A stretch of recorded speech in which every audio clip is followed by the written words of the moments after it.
Well, Carolina does it. Sorry, I guess my dog's going to be here again for this. I moved, and right now I'm like the only person he's really attached to here, and there's no dogs to be able to help him out. But regardless, Carolina, they win the. All right, you know what? Yeah, Odin, the Hurricanes won, buddy. They won. They overcame the slow start. Come on up, buddy. And it is weird. So I say the Hurricanes had the slow start. However, they scored in the first minute of the game. And, Carolina, they took advantage of a call that I thought was a missed call. And they battle back and they come back and they didn't battle back. So there's a missed call where I don't think the penalty that Carolina scored the goal on shouldn't have been a penalty. However, Carolina comes in and they capitalize off of it. So they got a break they probably shouldn't have gotten. They capitalized off the breaks, which was important because after that power play goal, the Islanders were the better team. I thought in particular, I hate calling people out in negative ways, but I'm just going to say it. Carolina, Kotkaniemi, and Natchez, their line didn't work for me. It just I don't think they clicked. However, they I think when they switched the lines up in the third period, it really worked. I didn't get a chance to register exactly what the switch up was, other than Svech moving to the first line. But I mean, you can talk about Slavin and Burns weren't in front of the net. Where was the offensive pressure? They were all expecting Natchez to be able to catch the pass and at least chip it out. So you're starting to go that way.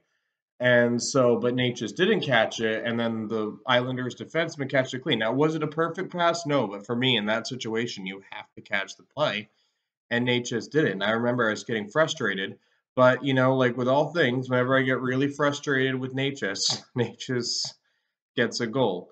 So it is, like as soon as that happens, as soon as I'm all like, oh my God, Carolina, like Natchez frustrating the hell out of me, he goes and he's like, yeah, I'm just gonna score, and it's gonna be a hard-working goal. Scoring on the open net from basically the red line, impressive empty netter, and so like as much as I hate to like I don't know, like I said with Natchez, I don't know how much of my criticism is fair and it's just like not and how much of it is I'm just biased against his style of play.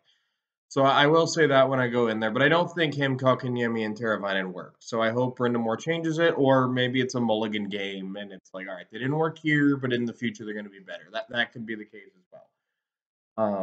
But yeah, I mean, then, Carolina, I thought the second period in particular was really weak. They weren't hitting the net. Like, I was talking to my dad. They were getting chances. They had more chances, but the problem is they weren't even hitting the net on those chances. And you have to at least get a shot on goal off quality scoring chances. Or you're not going to win the game, especially if, in the first and second period, you're getting the chances, but the goalie's not able to pick them up. And, we didn't hit the net. We're playing better. We're playing better. Oh, now we're starting to hit the net. Goalie's confident they're going to win games. Like it's just the way it is. But they battle back. I think no, it wasn't the second power play. The second power play was really bad. Um, I'm trying to remember what the situation was on the second goal. Oh, it was the redirect. They battle back in the third. They open the third with a goal off two redirects. A nice net front presence by Nason to put the puck in the net. And from there, Carolina was smooth sailing. Carolina really did a good job. They won the battles relatively consistently throughout the game. But, a lot of the Carolina Hurricanes, they really started to get their groove together. I think Carolina had a symptom of they weren't playing games that mattered in the first period and the second period. And Kuznetsov goal in retrospect, watching the game feels more important. When the Canes came out in the third period, this is what is making me confident in the series is they get more comfortable and like, oh, these games matter. First game, you haven't played a game. Like I remember I was just like, I don't last two games I barely paid attention to. I'm like, oh, they beat Columbus, good. Like Columbus guaranteed to miss, Hurricanes guaranteed to make it. I think Boston, I probably should have watched. I was busy that night. And then the 82nd game, I don't remember who it was against. They were playing a team who nowhere near the playoffs. Hurricanes in the playoffs. Carolina wins. Whatever. Like that's how I felt. So I can only imagine how the players felt when they're like, "Oh, we're in. All right, let's get to the playoffs. Oh, we got to play Columbus. Oh, we got to play Detroit." Well, Detroit game actually mattered for Detroit, but you get what I'm saying. Like and then they were chasing the Rangers, but they were never really going to catch the Rangers for the President's Trophy.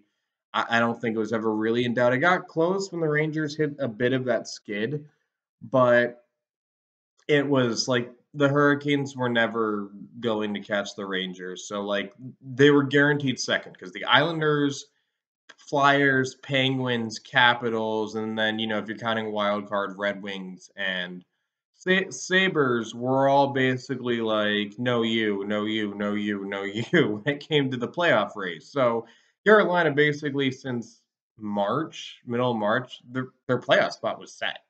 Like, there's no battling for because of the playoff format, there's not even battling for, like, 3rd, 2nd, 4th in the standings because it doesn't matter. Like, if you're in the division and you're in the top 3, it can be locked pretty quickly. That's why I hate the playoff format, but regardless, they come in, they don't you can kinda tell they're a little bit nervous. Islanders have been playing games that mattered, Hurricanes haven't, and when they got comfortable, they showed themselves to be the better team for game 1. It's a 7-game series, long way to go, and as for Hurricane of the game, I would love to give it to Svechnikov. I thought Svechnikov was the key reason for Carol or was the best skater for the Hurricanes by far, even though he didn't get a goal tonight.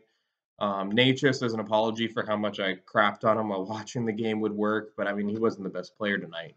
But just like I definitely was a little bit harsh on him, and then he got a goal and does what Natchez does, which is frustrate me until he doesn't. But I got to give it to Freddie. Freddie comes in, I mean, I don't think Carolina's goaltending is an issue and Freddie's healthy. I think goaltending health is a concern for Carolina, but, I heard a lot of people being like, oh, goaltending for Carolina. Freddie was injured. He had to deal with blood clots. It's honestly a pretty cool story. I thought he was done when it turned out he had blood clots. They picked up Spencer Martin and Ranta, unfortunately, I think is starting to get a little too old to play in the NHL. I think his body's kind of betraying him, which sucks because I love Ranta. And he has blood clots. It doesn't look like he's able to come back. He comes back. He starts playing well and then comes in and makes some unbelievable saves for Carolina where he lost the stick, grabbed the puck, comes in the air.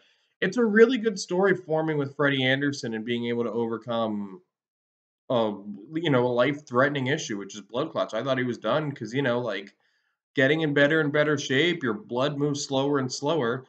It has enough oxygen to be able to pump, and I was nervous. Like, yeah, that could be his career. Like, you just don't know. The blood clots are a very serious situation. I'm not a medical expert, but like I just in my brief small knowledge of medical history, I was just like, yeah, this could be it. Like, I was probably a little too concerned, but for me, Freddie for this game 1, pretty cool story. Comes in, steals. Like, I wouldn't say steals, but keeps Carolina at a tie game. I think Carolina in the second and the third period could have came back and won that game. I think they probably would have if they gave up the one in the air based on how well they played and once they got comfortable in this game matters. I think they would have won regardless, but Freddie keeps the game tied for the player skaters, and then the skaters come in and they win the game in the third, which is what you like to see. Hopefully, a lot of those kind of playoff jitters are behind him. I mean, I don't think it's acceptable to have jitters when you've been here 6 years in a row, but I think a lot of it was more so their games hadn't mattered. So that's it for this one. Thank you guys for watching. Back for Hurricanes playoff coverage here because that's just my thing now. I don't follow the regular season as closely because